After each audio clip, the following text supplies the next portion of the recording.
Okay, so now we are focusing on Chapter 5, Section 3. We're moving on to our sum and difference identities for cosine. When we get to Chapter 5, Section 4, we're going to be looking at sum and difference identities for sine and tangent. Hopefully you have your identity sheet handy and you have those sum and difference identities right here. You can see that we're looking in this section at both sum and difference, and we're going to revisit those cofunction identities here.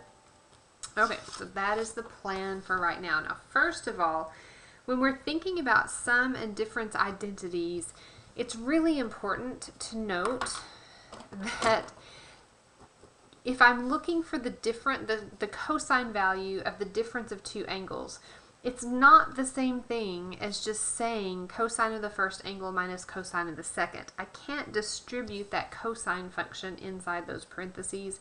That's not how that works. For example, if I wanted to know the cosine, and we're just going to take an easy example, cosine difference of pi half minus 0 radians. Well, if I could just distribute that cosine function, then that would be equal to the cosine of pi half minus the cosine at 0 radians. Well, over here on the left, cosine of pi half, because pi half minus 0 is just pi half, correct? Over here on the right, if you don't know these, hopefully you know these by now, but if you don't know these, cosine at pi half, cosine is the x-coordinate, that's 0.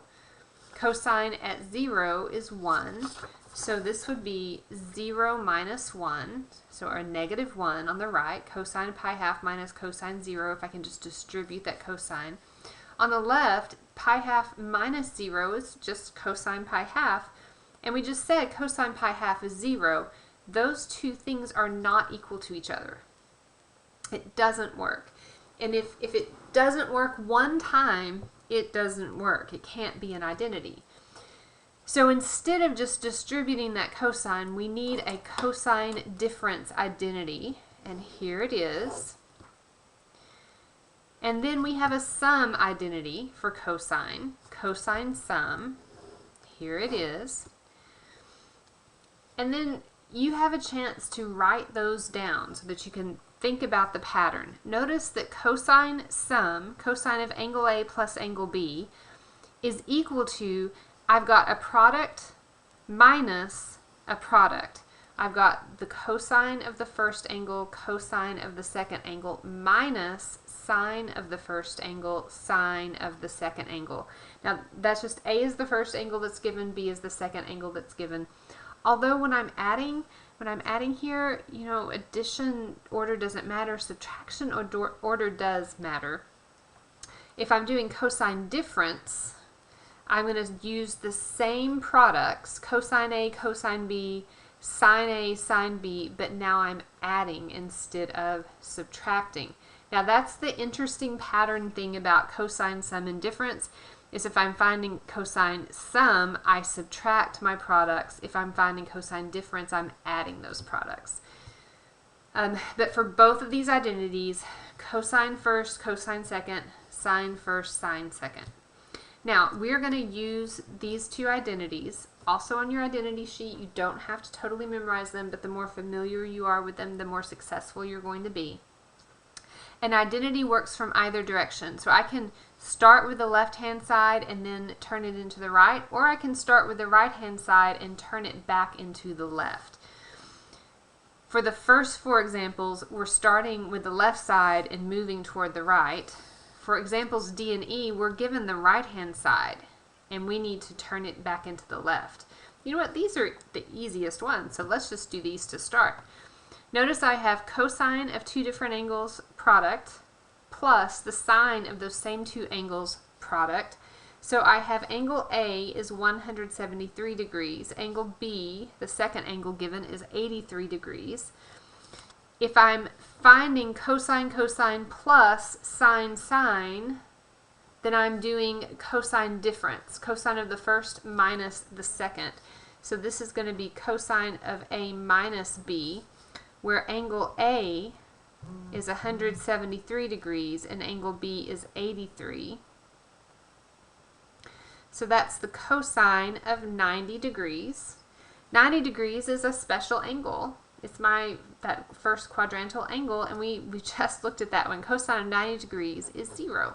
So I can simplify all the way to value 0. For this one, once more, I have angle A and angle B. This time I'm subtracting those two products.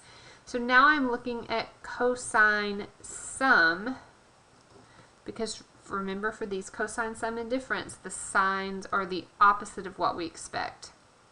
So here I have cosine of 87 plus 93 degrees. That degree sign is essential. Well, 87 plus 93 is 180, so I want the cosine of a 180 degree angle, and at 180 degrees my cosine function value is a -1. We justify that. We can see that on our unit circle if we need to go back and look at that. That's how I use, starting with the right side of my identity, working back to the left. Typically, you're going to be going from left to right. You're going to be given something that you can look at as a cosine sum or a cosine difference, and then using the right side to find the value that you need. Okay, so -75 degrees. I want to think of this as either a cosine sum or a cosine difference.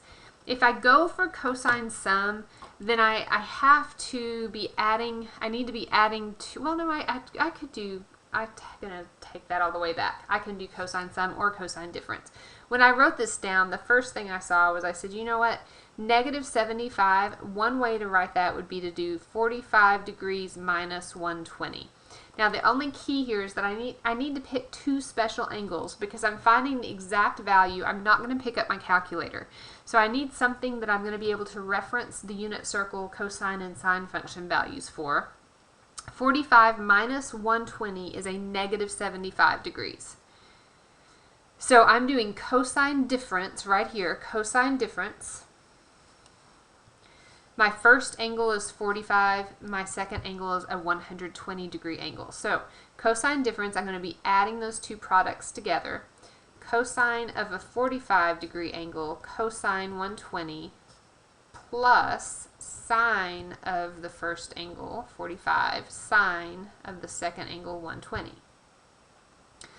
Now I have a limited number of values I'm going to be plugging in. If you think about your coordinates on your unit circle, you've got square root 3 over 2, 1/2, and square root 2 over 2, or 0 and 1, and that's the only set of coordinates I'm going to have. So my denominator is always going to be either 1 or 4, right? Because 2 times 2 is 4. I could end up with a 2 perhaps, but it's usually going to be either 1 or 4. So I've got a limited number of values that I'm plugging in. Okay, 45 degree angle, square root 2 over 2, both positive for cosine and sine. 120, I've got -1/2 for cosine, square root 3 over 2 for sine. Those are the values I'm plugging in here. Always plug in what you know. Well, I know that this is square root 2 over 2, and this is a -1/2. I know that this is, again, square root 2 over 2, and this is a positive square root 3 over 2. So I've got negative square root 2 over 4 plus square root 6 over 4. And I want to write this as a single rational expression. I can keep it in the order that it's in, or I can turn it around and say square root 6 minus square root 2 over 4. Negative square root 2 plus square root 6 over 4 is fine, but I want to write it as a single rational expression. Okay, moving right along. You know what, we're going to move down because we're going to stick with these two that are degrees first, and then we'll move on to our radians here in just a minute. Okay, 15 degrees.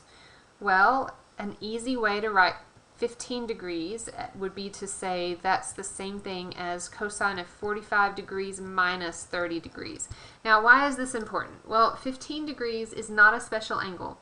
So if I want the exact value of the cosine function for 15 degrees, I can't just plug that into my calculator. It's going to give me this rounded off decimal. The only way to come up with it is to express it as the difference or sum of two special angles, because I can plug in actual values, exact values for cosine and sine for my special angles. Now we've already used 45, so we know that square root 2 over 2, and then cosine of a 30-degree angle, 30 degrees, we've got cosine is square root 3 over 2, sine is 1/2, both positive. So square root 3 over 2, this is cosine difference, so I'm adding here. And I have plugged in, I skipped a step here, didn't I? Cosine difference set up the same way, just like with my identity here. I skipped that step of writing it all down. I just plugged in my values. I shouldn't have skipped the step, I apologize. Square root 6 over 4 plus square root 2 over 4. And just like I told you to expect, it looks very similar because I only have a limited set of values I'm plugging in. Alright, we have to put a little bit more thought into these. I don't have any special angles in radians that are denominator 12. My special angles in radians have denominators of 6, 4, 3, and 2. But 12 is a multiple of all of those. So what I need to do is think about ways to get 17 twelfths that are going to reduce to my special angles. Well, 17, I can do 1 and 16 is 17, 1 plus 16, but 1/12 doesn't simplify to a special angle. I could do 2 and 15 works. 2 plus 15 is 17, and both of those are going to simplify. That might work out for me. The way I chose to do it is I kind of split them as evenly as possible, and I said, you know what? 9 pi twelfths plus 8 pi twelfths gives me 17 pi twelfths. That's the angle I'm looking for. And these both simplify to give me special angles. So I can say this is going to be the same thing as the cosine of, well, this reduces by 3 to give me 3 pi fourths. This reduces by 4 to give me 2 pi thirds. And those are the special angles that I'm going to use. Well, 3 pi fourths, that's going to be a pi fourth, so square root 2 and square root 2 over 2 and square root 2 over 2. We're in quadrant 2, so the cosine is negative. And then the other one I used was 2 pi thirds, also over here in quadrant 2, negative 1/2 and square root 3 over 2. So those are my two special angles that I used, that their sum gave me the angle I wanted.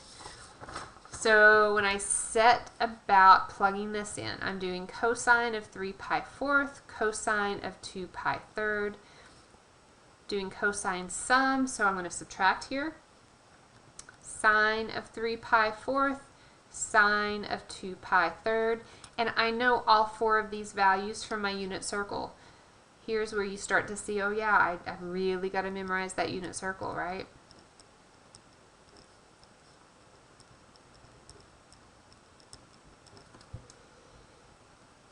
This gives me a positive square root 2 over 4 minus square root 6 over 4.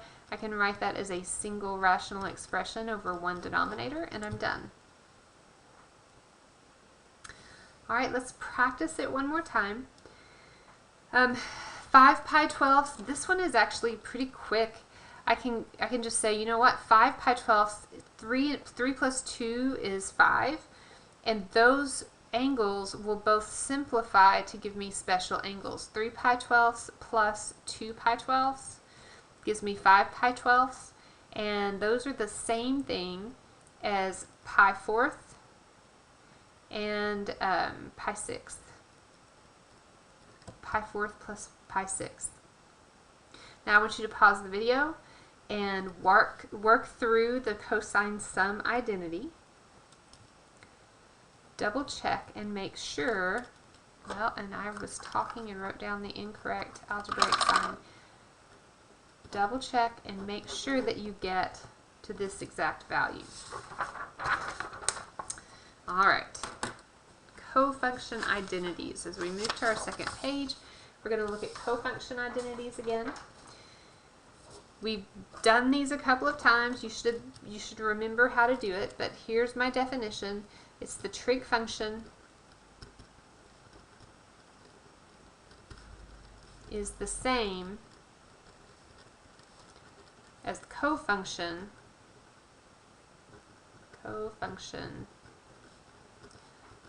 of its complement.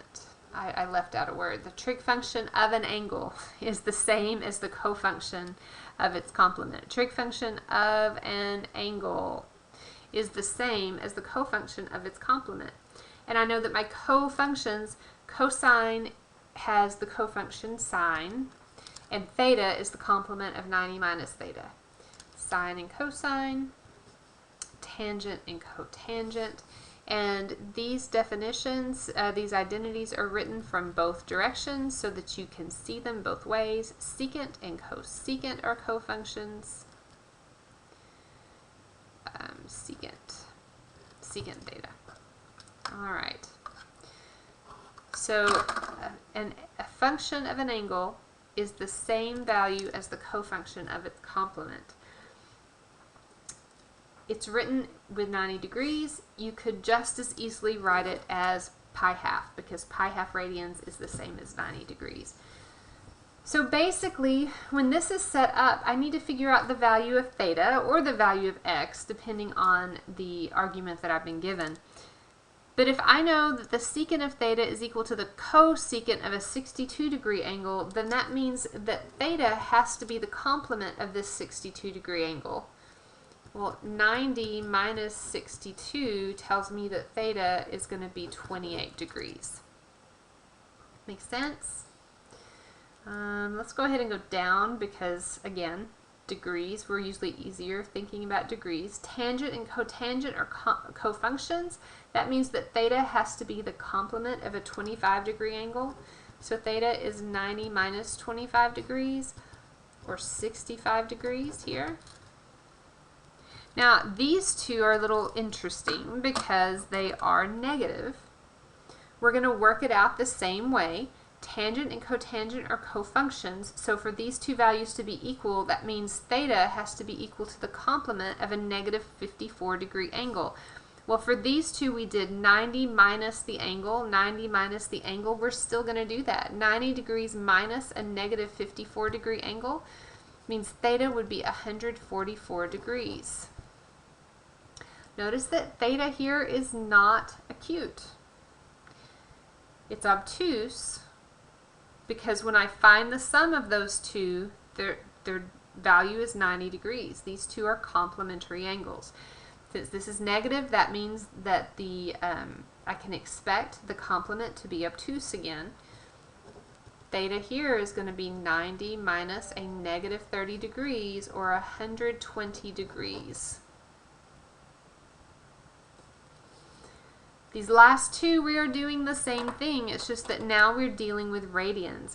So instead of looking for x as 90 minus this value, I'm going to do pi half minus that value. Switch my argument to x because it's no longer theta in the problem. I need common denominators here, right? Well, 6 is going to be my denominator. Half of 6 is 3, so I have 3 pi 6 minus 7 pi 6, so I've got a negative 4 pi 6 is my value for x. I need to simplify that, reduce it to lowest terms, so a negative 2 pi third would be my angle x. Same thing here, secant and cosecant are cofunctions, so that means x has to be the complement of 3 pi fourths. Well, pi half is the same thing as 2 pi fourths. So x is a negative pi fourth. All right. Let's look at applying these values. We're supposed to reduce this to a function of a single variable. We're going to write cosine of this angle sum as a trig function of just theta. We've got 90 degrees plus theta. Well, I'm going to take what I'm given, and I'm going to fill in everything I know. I've got cosine sum. So I'm going to start by using my cosine sum identity. Product of the cosines minus product of the sines. Well, I don't know what theta is. Theta could be anything. But I do know values for cosine and sine of 90 degrees. Cosine at 90 degrees is 0. Sine at 90 degrees is 1. Anything times 0 is 0, so I'm left with a negative 1 times sine theta, which is just a negative sine theta. Alright, let's look at the next one. Write cosine of 180 degrees minus theta is a trig function of theta alone. Well, start with what you know. I see that this is cosine difference, so I'm going to apply that identity.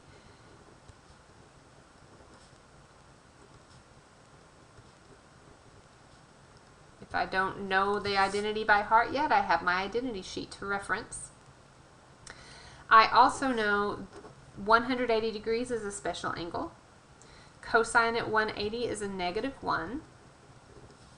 Sine at 180 is 0. Theta could be anything. Anything times 0 is 0, so I'm left with a negative cosine theta here. Okay. Example 4. We've got 2 examples here. I may work them both out. We may just give you some answers. We'll see. Take what you're given. I'm given information about 2 different angles. I'm given information about angle S and angle T, and I'm told that they are both in quadrant 4. Now, start with a sketch. Don't skimp on the sketch, right? So I'm going to start with a sketch. I'm going to start by sketching angle S over here, and I'm going to start by sketching angle T over here. Both S and T are in quadrant 4, right there. So I have angle S, I have angle T, both in quadrant 4.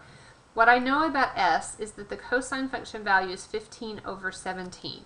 Well, cosine is x over r, so that is 15 over 17, and I'm looking for y. For angle T, I'm told that sine is negative 24/25. So sine is y over r, and I'm looking for x.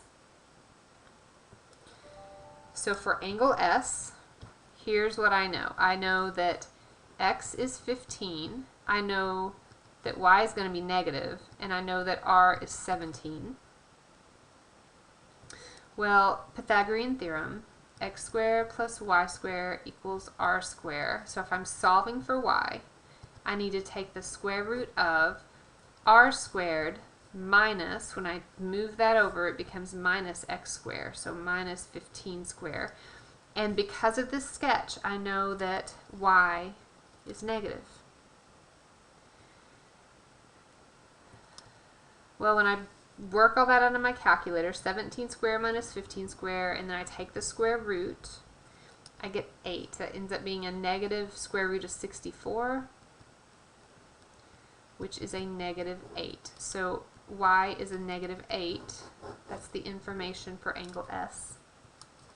Over here, angle T, I need x. I've got y as negative 24, and I know r is 25.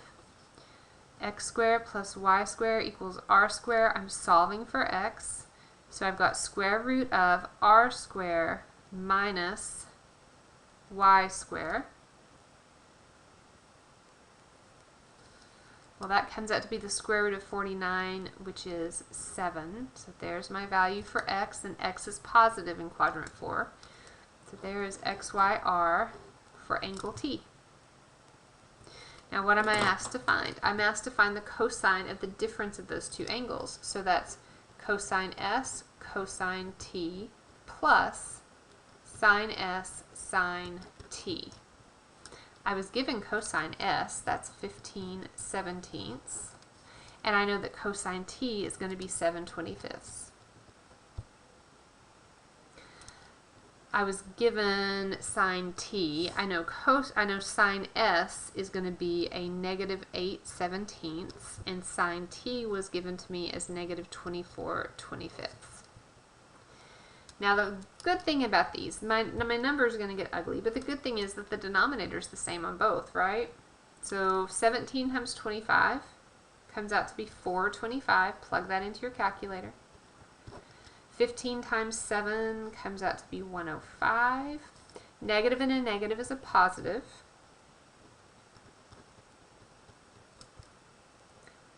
And since they have the same denominator, I can combine them.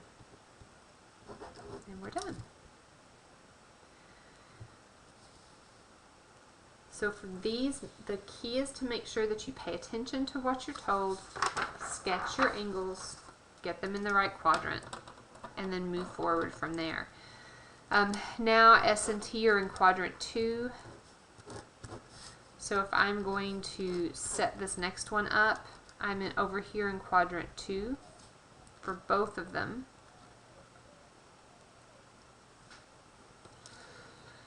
S, I'm given 3/5 is sine, so 3/5, and X is going to be negative. For T, I'm given cosine is a negative 12/13, and I'm looking for Y. I want you to pause the video, use Pythagorean theorem to work out your values.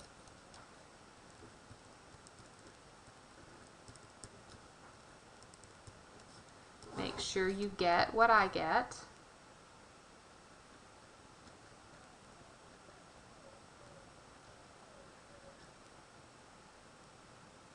Oh, I labeled that backwards, guys. I kept going because nobody was here to catch me. I set it up correctly. I was talking and put the values in the wrong spot. There's my x, y, r. So for those, if I'm finding cosine sum,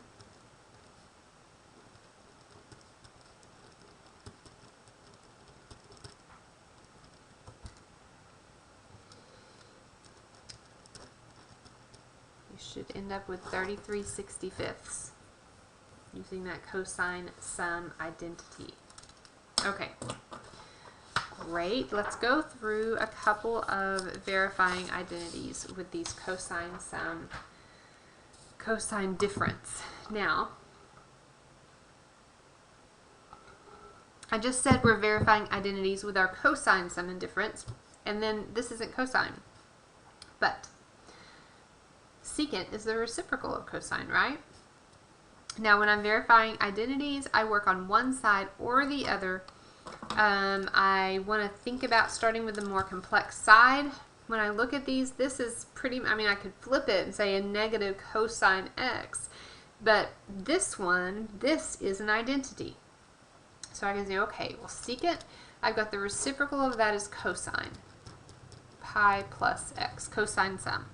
1 over this cosine sum identity. So let's plug in our identity, cosine sum identity.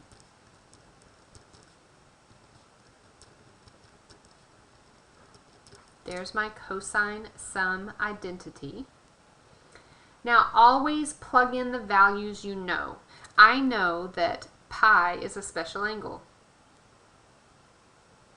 Cosine at pi is -1.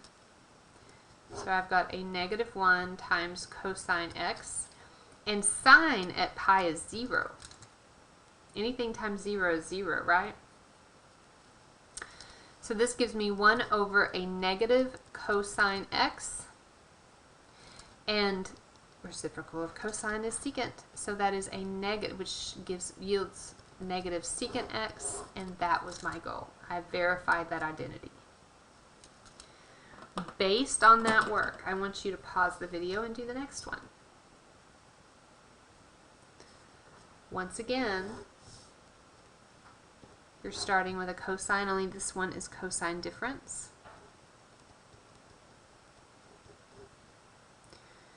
Secant and cosine are reciprocals of each other. I'm not skipping steps. I'm showing how I get from one step to the next. Because if I'm grading it and you just make huge jumps, I'm going to assume it was just a guess and not that you knew what you were doing. So I am showing steps. I know that 3 pi halves cosine is 0. At 3 pi halves, sine is -1. So 1 over negative sine x, and the reciprocal of sine is cosecant.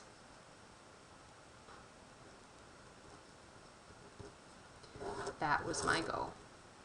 All right, and we have verified those identities. So identities, not the same thing as solving. You're not working back and forth. If you're given something and told to verify it, it is an identity. The answer is never not an identity. It's always an identity. You just have to show how to get there.